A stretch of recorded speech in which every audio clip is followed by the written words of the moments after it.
Hermanos, que en el texto que hemos leído, en el Evangelio según San Juan, hay una frase muy recurrente que tiene mucho que ver con lo que vamos a estar predicando en esta mañana, lo que voy a estar compartiendo, y es la siguiente: en la casa de mi Padre muchas moradas hay. Con este pasaje en mente, ahora sí, vamos a ir al texto de la predicación de hoy y de aquí ya no nos moveremos. Abre por favor en la epístola a los Hebreos y vamos a ir al capítulo 11 y vamos a leer los versículos del 13 al 16. Este va a ser el texto para la predicación de esta mañana y de aquí no nos moveremos. Estaremos a lo largo de estos versículos exponiendo lo que dice las Escrituras. Así que Hebreos, capítulo 11, versículos del 13 al 16, nos dice la palabra de Dios.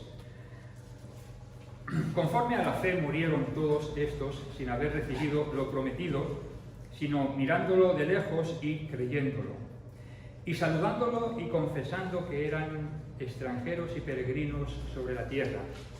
Porque los que esto dicen, claramente dan a entender que buscan una patria. Pues si hubiesen estado pensando en aquella de donde salieron, ciertamente tenían tiempo de volver. Pero anhelaban una mejor, esto es, celestial. Por lo cual, Dios no se avergüenza de llamarse Dios de ellos, porque les ha preparado una ciudad.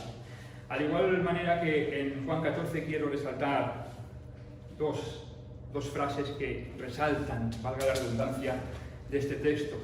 Y es que dice que eran extranjeros y peregrinos sobre la tierra.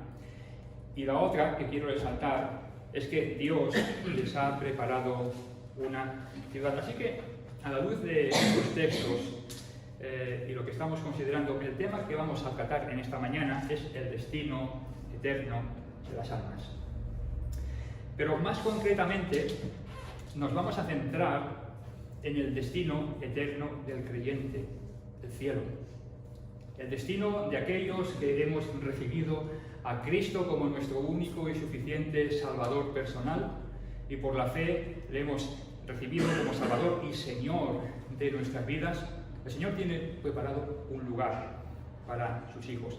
Como título de esta predicación lo he denominado "De la tierra en peregrinación hacia el cielo, pasando por la cruz del Calvario". De la tierra en peregrinación hacia el cielo, pasando por la cruz del Calvario. Con esto en mente, unas pequeñas pinceladas antes de entrar en el tema, para situarnos en contexto de la epístola a los Hebreos.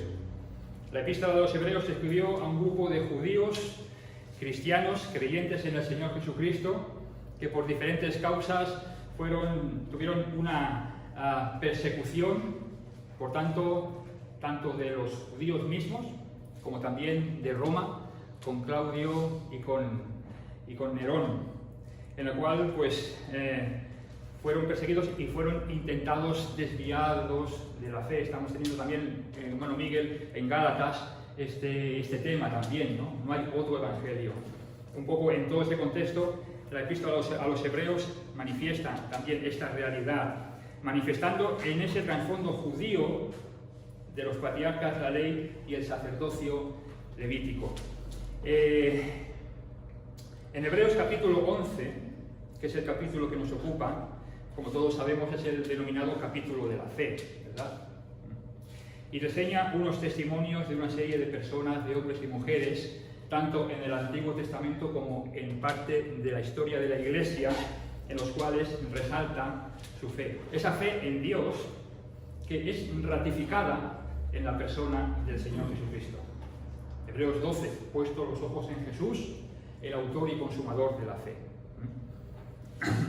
Y por medio de él, llevarnos, y aquí está lo que trataremos en esta mañana, en esta porción de las Escrituras, llevarnos en peregrinación a la morada eterna que tiene preparado para sus hijos. Así que con este contexto, vamos a la primera consideración que podemos ver en el pasaje. Y la primera consideración es algo muy importante que nos daremos cuenta de que el Señor hace un énfasis muy importante, directo, concreto y conciso, y que no puede faltar. Y la primera consideración es la fe del peregrino. La fe del peregrino. Y el texto nos dice lo siguiente: conforme a la fe. Conforme a la fe. Lo primero que resalta en el texto es la afirmación rotunda, absoluta y contundente de la fe. De la fe. Fe, pero conforme a las Sagradas Escrituras. Si el hombre no cree en Dios, se convierte en una falsa profesión, un falso testimonio. Y atención, porque esto es importantísimo, importantísimo. Y con ello, si no hay la creencia a Dios y en Dios, su peregrinación se convierte en una peregrinación errónea que no le lleva al cielo. Que no le lleva al cielo. Recordemos, hermanos, que ¿cuál es el único pecado que el Señor no perdonará? Es la incredulidad, ¿verdad? La incredulidad en su santa palabra, porque en su santa palabra está la historia de Jesús, está la historia de la redención. Y si no se cree en lo que dice Dios en su palabra, tampoco se cree en Jesús. Y como si no se tiene a Jesús como Salvador, no hay posibilidad de redención conforme a las Escrituras. Ciñéndonos al texto, vemos que el pasaje quita todo atisbo y énfasis en lo terrenal y en contraposición nos lleva y nos dirige a lo espiritual. Con ello nos manifiesta el primer eslabón. Pues es importante. El primer eslabón para entrar en el camino de la peregrinación, para ir al cielo, es la fe. Es la fe. De hecho, ¿cómo lo hace? Nos lo dice el texto. Conforme a la fe. Y en este contexto, conforme a la fe en lo prometido por Dios. Pero también conforme a la fe en todo el consejo de Dios. En todo el consejo de Dios, en su totalidad de la palabra de Dios. Para entrar en la peregrinación hacia el cielo, debes de creer en Dios y debes de creer a Dios. Debes de creer en Dios y debes de creer a Dios. Y pasar, como decíamos en el título, primeramente por la cruz del Calvario. Entrar por la puerta estrecha, que la puerta estrecha es el camino para entrar en la peregrinación correcta. Esa puerta es Cristo, el Señor. Arrepintiéndote de tus pecados y confesando al Señor Jesús por la fe y recibiéndole como Salvador y Señor de tu vida, entonces, y solamente entonces, es cuando entraremos en el camino de la peregrinación para ir al cielo. Todos los testigos narrados en el capítulo 11, lo que resalta es su fe. Y quisiera hacer unas consideraciones al respecto. Conforme a la fe, ¿en quién? Naturalmente en Dios, ¿verdad? En Dios y fe, también creyendo lo que Dios dice. Pero no solo eso, al tanto, no estoy diciendo ninguna herejía. No solo la fe. Mira, caramba, ¿qué me vas a decir ahora, Javi?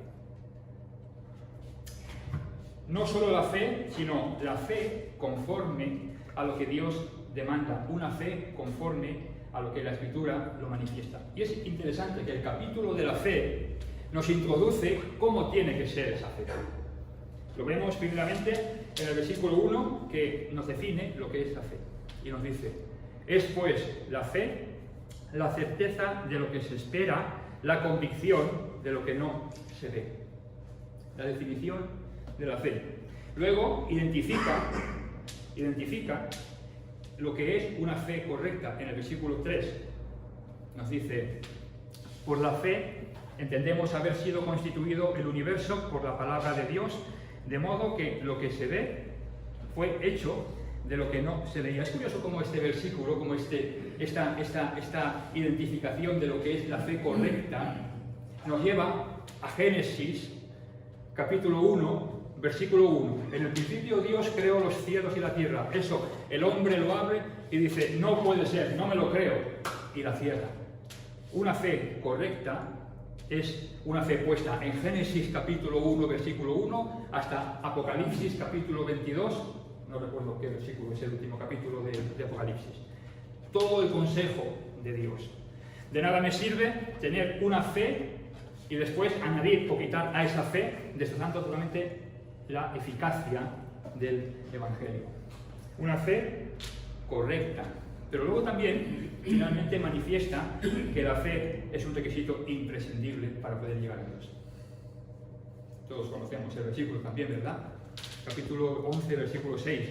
Pero sin fe es imposible agradar a Dios, porque es necesario que el que se acerca a Dios crea que le hay y que es galardonador de los que le buscan, conforme a la fe. Siguiendo el texto, ahora nos dice, conforme a la fe, murieron todos estos sin haber recibido lo prometido. Y como, ¿qué está pasando aquí? O sea, es un versículo que choca, ¿verdad? Quizás. Conforme a la fe, murieron todos estos sin haber recibido lo prometido. ¿Acaso Dios no está diciendo que Él cumple sus promesas? ¿Acaso este versículo nos dice el Señor que Él habla y no cumple su palabra? De ninguna manera, ¿verdad? La palabra de Dios afirma rotundamente, hermanos, y no permitamos quitar esto de nuestra mente y corazón. Es fiel Dios y fiel a su palabra. No busques la revelación de Dios específica en otro lugar, ni en visiones, ni en sueños, ni en... Sí, el Señor usó en una época de su historia este método, pero ahora tenemos todo el consejo de Dios, las Sagradas Escrituras. Las Sagradas Escrituras.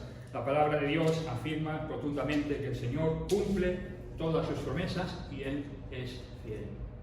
Él es fiel. Pero no dice el texto que murieron todos estos sin haber recibido lo prometido. Sí, cierto, lo dice, ¿verdad? ¿Cómo enfocamos esta afirmación de las Escrituras? Hemos de tener algo muy claro, meridiano, cristalino al respecto. El cumplimiento de las promesas de Dios no están sujetas a la vida del hombre sobre la tierra. Esto lo tenemos que tener bien arraigado en nuestro corazón. No, es que no, Dios no ha cumplido lo que el Señor le ha dicho en un contexto concreto, específico de la Escritura. Por ejemplo, Abraham. Abraham, en ti serán benditas todas las naciones de la tierra. ¿Os acordáis de este texto, no? En Génesis. En tu simiente. ¿Recibió Abraham el cumplimiento de esta promesa en vida? No. ¿La ha recibido? ¿Dios ha cumplido su promesa? Por supuesto que sí, ¿verdad? Pero cuando vino el cumplimiento del tiempo, Dios envió a su hijo, nacido de mujer y nacido bajo la ley. Esa promesa que el Señor le dio en el tiempo de Abraham, el Señor en su tiempo la ha cumplido. Y el Señor cumple todas y cada una de sus promesas. Ahora bien, nos hacemos una pregunta. ¿A qué promesas se está refiriendo el texto en los versículos del 13 al 16? Sí que es cierto de que hay promesas específicas a lo largo de la Escritura, incluso promesas específicas a lo largo del capítulo 11, pero está claro en todo su contexto, específicamente en los versículos del 13 al 16 y los versículos del 8, 9 y 10, que está hablando de la promesa de una morada eterna en los cielos. Ya el Señor Jesucristo, momentos antes de que se escribiera esta epístola, tiempo antes, unos años antes, ya lo dijo, ¿no? En la casa de mi Padre muchas moradas hay, ¿verdad? El Señor lo cumple y lo hace y lo ratifica y lo cumple a su tiempo. ¿Por qué? Porque el Señor lo ha prometido, sencillamente. Y el Señor lo ha cumplido. Y mirando en este contexto, el Señor lo llevará a cabo. He puesto literalmente. El Señor lo ha prometido y el Señor lo ha cumplido. Y mirad, hermanos, ya lo ha hecho. Efesios 2:6, que nos dice, nos hizo sentar en los lugares celestiales con Cristo Jesús. El Señor ve un presente continuo y a sus hijos ya ve el cumplimiento de esa promesa, de esa morada, y ya nos ve en la eternidad, sentados juntamente con Cristo. Con esta promesa, el texto ahora nos desplaza al corazón de la fe del creyente al corazón de la fe del peregrino. Y mira cómo continúa, seguimos adelante y nos dice en el versículo 13, sino mirándolo de lejos. Y me gustaría parar aquí y analizar un momentito esta acción, la acción de mirar. La acción de mirar es poner la vista de forma consciente y concreta en algo o en alguien. O sea, la acción de ver es diferente a la acción de mirar. Tú puedes ver algo y pasar por tu conciencia totalmente desapercibido. Hace unos años, de una semana a otra, a salir de Ripoll, en la recta de la carretera de San Juan, de una semana, de un domingo a otro, pusieron un semáforo y yo iba a la siguiente semana con el coche a 80, 90, tirada recta, y a unos 25 metros de repente me vi unos coches parados delante mío y un semáforo que no existía hace una semana. Y lo estaba viendo, pero no lo estaba mirando. Y casi me llevo por delante. Hice un volantazo y me salí de la carretera, total. Pero estaba viendo lo que estaba sucediendo, pero no lo estaba mirando, no era consciente de esta realidad. Volviendo a lo que estamos hablando al respecto, en el capítulo 12 nos dice, puesto los ojos en Jesús, el autor y consumador de la fe. O sea, poner los ojos en Jesús. Mirar a Jesús, por supuesto, pero es poner los ojos en Jesús, conscientemente, mirándolo de lejos. Volviendo al texto, hay algo que me cautivó mi corazón al respecto, mi atención, y es esta expresión en la cual nos dice, mirándolo de lejos. Y yo me preguntaba, ¿qué significa esto? ¿Por qué el Señor dice, mirándolo de lejos? Me llamó la atención, ¿no? Y pensando en ello, da la idea, en su contexto, de una mirada general de fe, una mirada atenta, una mirada expectante para ver lo que va a suceder dentro de no se sabe qué tiempo, ¿no? Estaba mirando, esperar en Dios con fe y tener la plena certeza que el Señor a su tiempo lo cumplirá. En cuanto a mirar, hermanos, hay un texto que me vino a la mente en el cual menciona Santiago lo siguiente.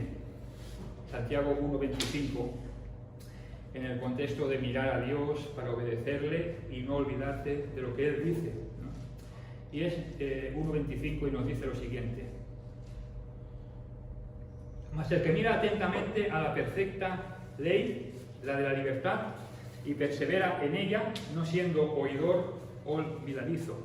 El no ser oidor olvidadizo es atender, es escuchar, es haber mirado atentamente a las Escrituras en este caso.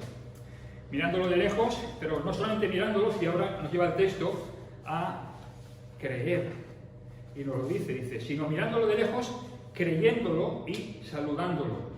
Y es muy interesante como el texto no solo nos dice creyéndolo, sino que también nos dice saludándolo, ¿no? Como si fuera una bienaventuranza de la fe, una bienaventuranza de estar expectante por fe, en fe, hacia las promesas, hacia la palabra de Dios, hacia lo que el Señor tiene preparado para cada uno de nosotros.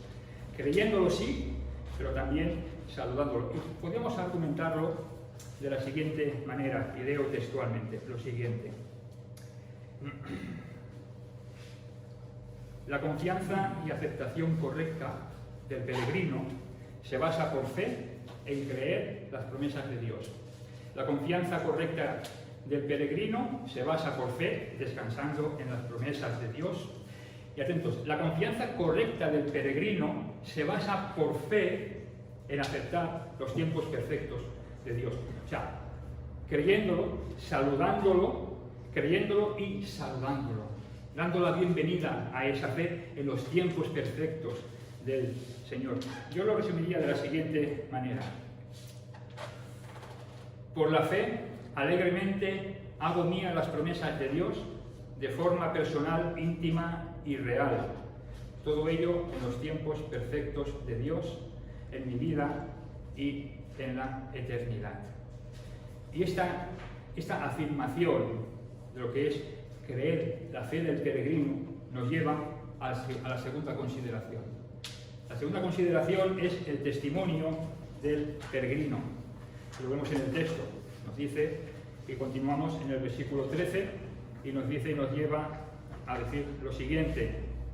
Dice, y confesando que eran extranjeros y peregrinos sobre la tierra. Ahora sale a escena otra palabra, confesar. Confesar. Hemos visto que estaba saliendo a la escena la fe, saludándolo, creyéndolo, y ahora en el testimonio del peregrino aparece la confesión. La palabra confesión, una definición de confesar es reconocer y declarar, poner en conocimiento, expresar voluntariamente los actos, decir lo que hago, expresar voluntariamente las ideas, decir lo que pienso, expresar los sentimientos, las emociones, decir lo que soy, lo que siento.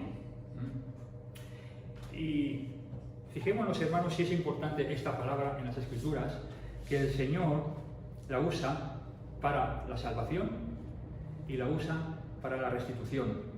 La salvación nos lo menciona Romanos 10, 8, 9, 10. Si confesares con tu boca que Jesús es el Señor, salvación. Y para la restitución, ¿me acordáis de aquel versículo en 1 de Juan? Tengo apuntado 1.9. Si confesamos nuestros pecados, Él es fiel y justo para perdonar nuestros pecados y limpiarnos de toda maldad. La confesión. Volviendo al texto que nos ocupa, el testimonio del peregrino nos dice dos cosas. Tenemos una ciudad celestial, un lugar preparado por el Señor en los cielos, y que somos peregrinos, extranjeros y peregrinos en esta tierra. Extranjero es la persona que no tiene la nacionalidad del país donde reside, y peregrino es dicho de una persona que anda por tierras extrañas. Entonces, el testimonio del peregrino, basada en la fe, en la palabra de Dios, nos lleva a decir que somos ciudadanos del cielo, que el Señor ha preparado un lugar y que la realidad que tenemos en nuestro corazón, en nuestro status quo constantemente, es que vamos hacia la ciudad celestial y somos extranjeros y peregrinos en esta tierra. ¿Cuántas veces, hermanos, lo olvidamos esto? Yo el primero. ¿Cuántas veces? Muchas. Seamos sinceros, nuestro corazón. A veces estamos viviendo aquí en la tierra como si fuéramos a vivir para toda la eternidad. Y no es nuestro hogar.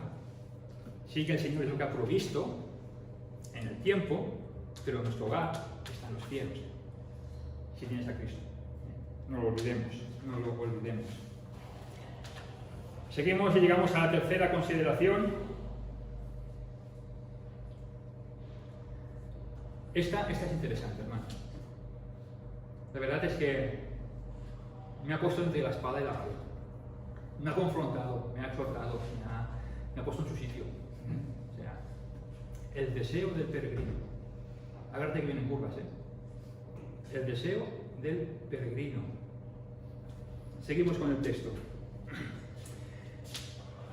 Dice, seguimos en Hebreos capítulo 11,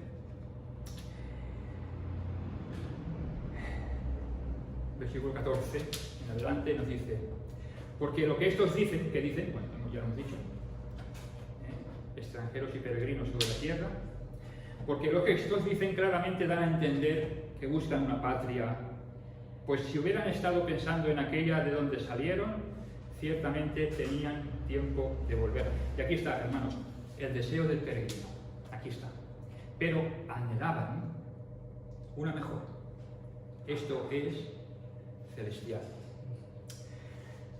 Pensando un poquito en esta frase, que vamos a darle vueltas un poquito en esta frase, pero anhelaban una mejor, esto es celestial. Me vino a la mente lo que el apóstol Pablo dijo en Filipenses capítulo 1, 23. Este texto, hermanos, en nuestro corazón no lo podemos decir a la ligera. O sea, si yo te pregunto, ¿estás de acuerdo en lo que dice el apóstol Pablo? Contéstalo con conocimiento de causa. Dice lo siguiente, porque para mí el vivir es Cristo.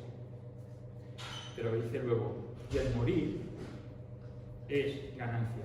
Mas si el vivir en la carne resulta para mí en beneficio de la obra, no sé entonces qué escoger, porque de ambas cosas estoy puesto en estrecho, teniendo deseo de partir y estar con Cristo, lo cual es muchísimo mejor.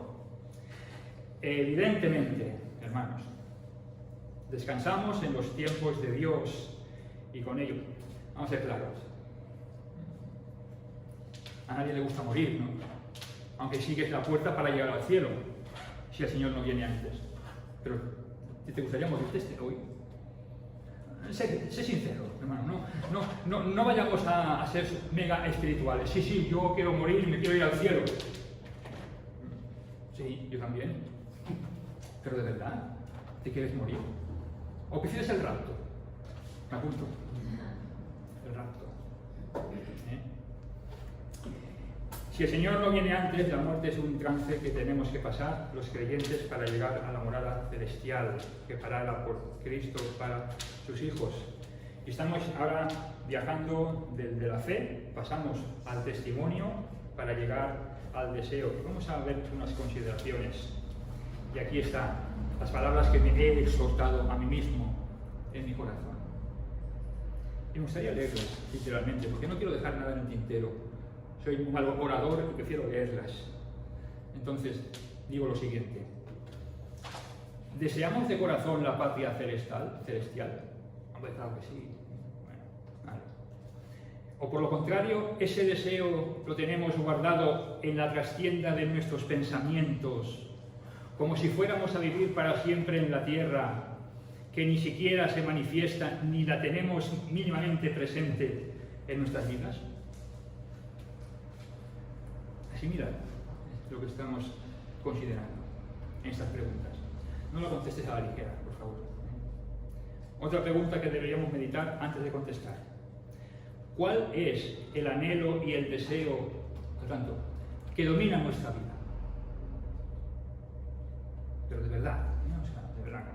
Coge tu corazón, lo pones en la mano y contesta con el corazón. ¿Vale? Eso lo digo para mí, Pues yo digo que ha sido una exhortación para mi propia vida. Y con ello estrecho el cerco. ¿Deseas la patria celestial? Por supuesto que sí. Pero, ¿qué intensidad de deseo hay en nuestro corazón con referencia a nuestra morada eterna?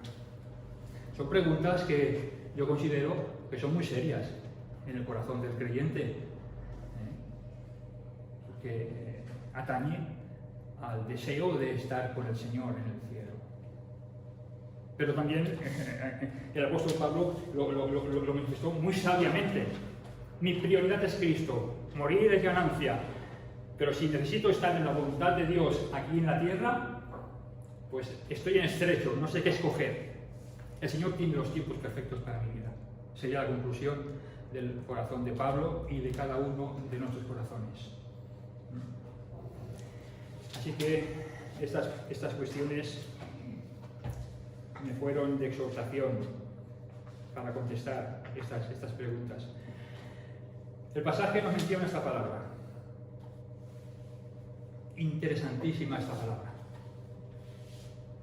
Ahondando en el significado, no tenía ni idea de lo que significaba esta palabra, la palabra anhelar, que viene derivado del verbo desear, ¿no? Desear. Pero, ¿qué significa realmente anhelar? El mensaje de esta palabra, ¿a dónde nos lleva? He puesto estas preguntas. ¿Qué connotaciones manifiesta? ¿Qué tipo de acción nos deriva este verbo? Atención. ¿A qué nos afecta a cada uno de nosotros, a cada uno de los creyentes? Mirad, hermanos, la palabra, la definición de anhelar y su origen etimológico. Tremendo, tremendo. Dice, la palabra anhelar evoca una profunda sensación de deseo y añoranza. Si bien su definición básica se centra en el deseo vehemente, su significado se extiende más allá de una simple aspiración, implica, atención, una carga emocional intensa, una especie de hambre del alma que busca saciarse con aquello que se anhela. Ahí no queda solamente esto, pero ahora el origen etimológico. Para entender su origen, el verbo anhelar proviene del latín anhelare, compuesto por an, prefijo, que indica repetición o intensidad.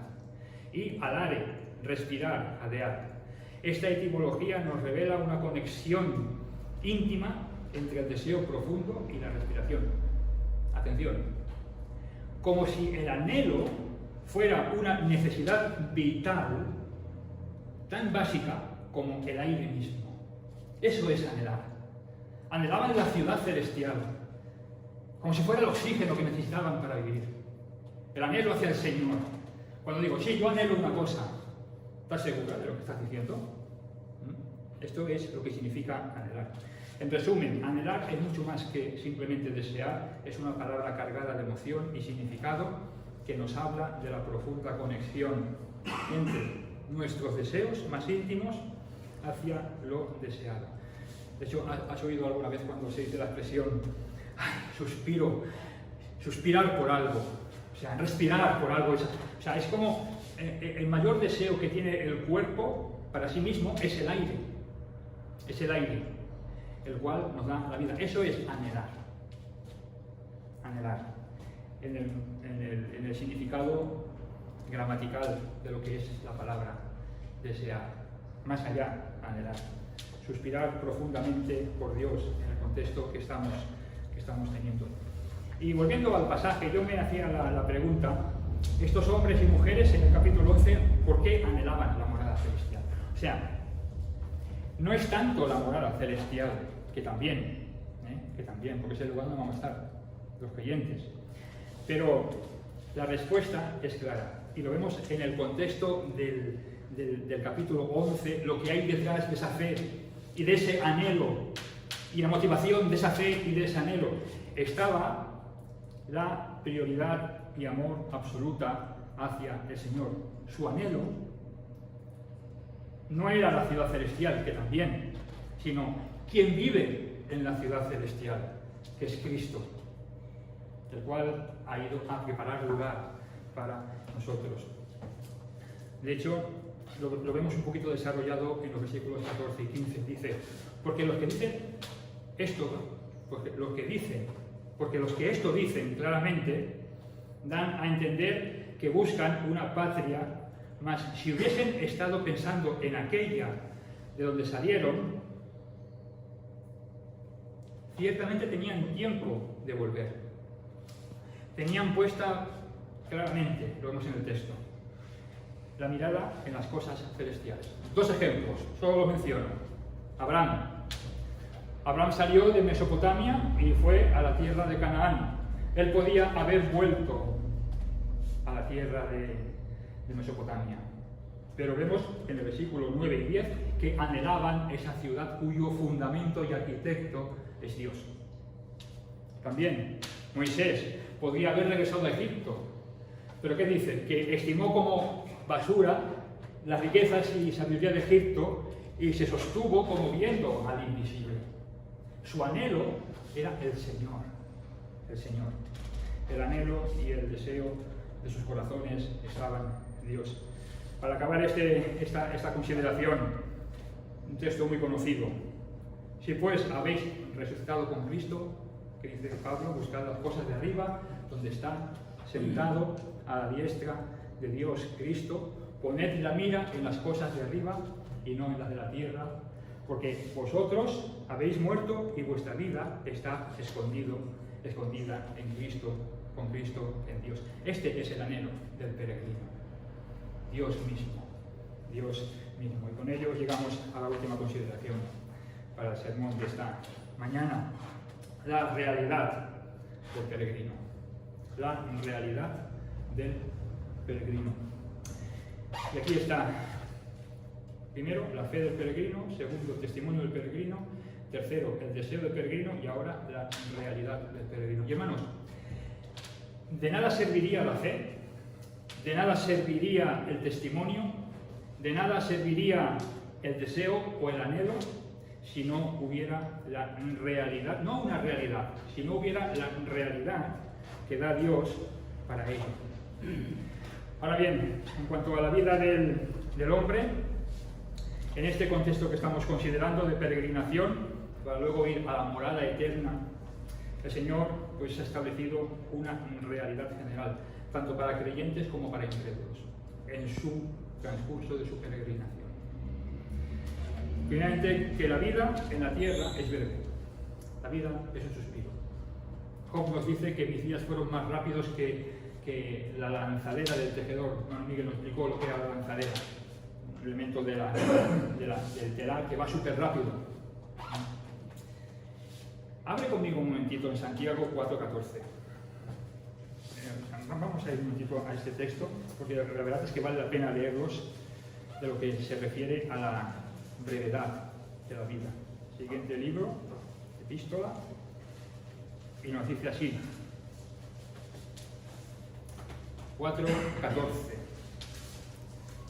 Cuando no sabéis lo que será mañana, y aquí está. Porque ¿qué es vuestra vida? Ciertamente es neblina que se aparece por un poco de tiempo y después se desvanece. ¿Qué es vuestra vida? Neblina que aparece por la mañana y se desvanece. La vida es un suspiro. También el Señor dice en su palabra que la vida tiene un principio y un fin. Un versículo, porque hay un montón, te lo he contado un montón de versículos, pero vamos a ir a Job. A Job un momentito.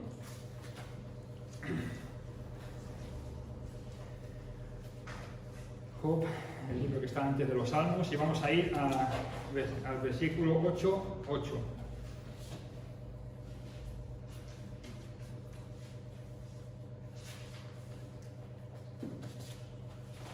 Perdón, Eclesiastés, perdonadme, que tengo aquí apuntados algunos y la verdad es que me he ido a Job y no, es Eclesiastés 8:8. Mira lo que dice, ¿lo tenemos todos? Dice, no hay hombre que tenga potestad sobre el espíritu para retener el espíritu, ni potestad sobre el día de la muerte, y no valen armas para tal guerra, ni la impiedad librará al que la posee. No hay hombre que tenga la potestad de retener el espíritu dentro del hombre. Tiene la vida un principio y tiene un fin. Y por último, estas realidades que el Señor manifiesta, nos dice que cuando muramos, todos nos presentaremos delante de Dios, tanto creyentes como incrédulos. Hemos realizado un camino de peregrinación y todos, ser humano, nacido desde el principio hasta el final de los tiempos, nos presentaremos delante de Dios. Porque está establecido para los hombres que mueran una sola vez y después el juicio. Terrible es presentarse delante de Dios en Cristo, delante de un Dios que es fuego consumidor. Y bajo esta realidad,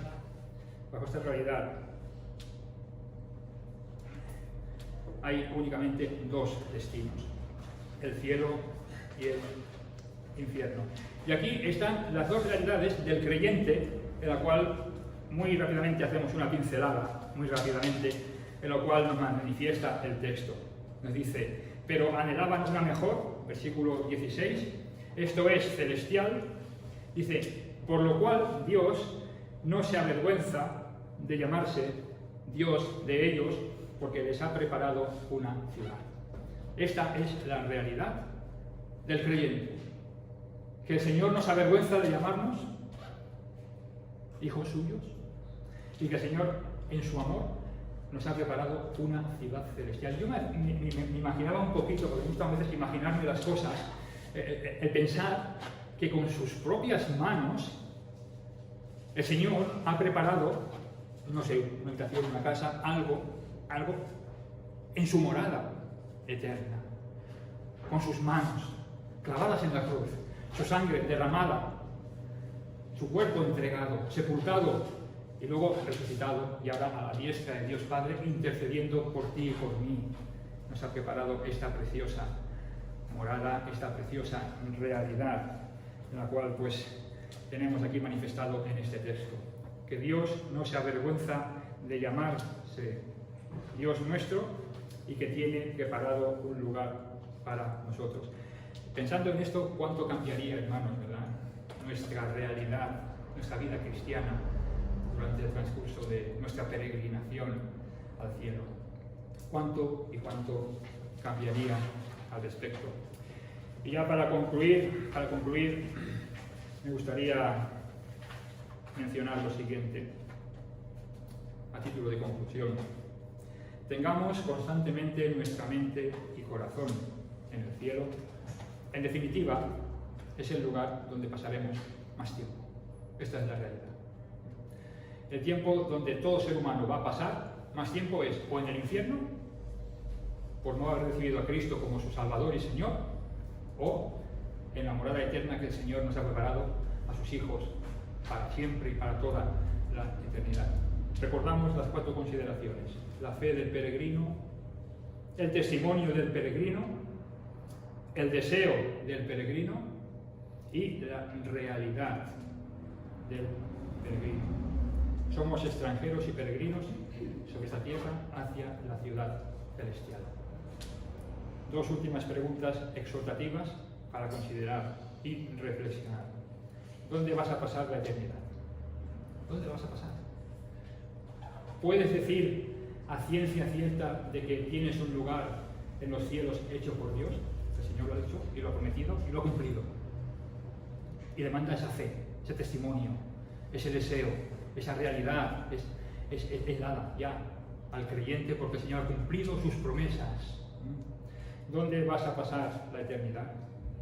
Y por otro lado, el Señor, de alguna manera, pues veo en el texto que ¿anhelas venir conmigo? Por supuesto que sí. ¿Está hablando la boca o el corazón? ¿Anhelas la patria celestial? ¿Y dónde vas a pasar la eternidad? Pues que el Señor bendiga nuestra peregrinación por esta tierra, rumbo hacia el cielo, en el cual el Señor está esperando. De momento, sentado a la diestra de Dios Padre, intercediendo por nosotros.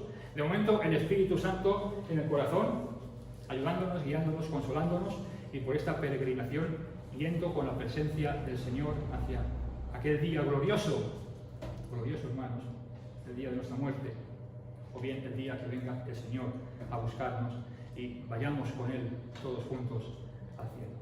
Que el Señor nos bendiga.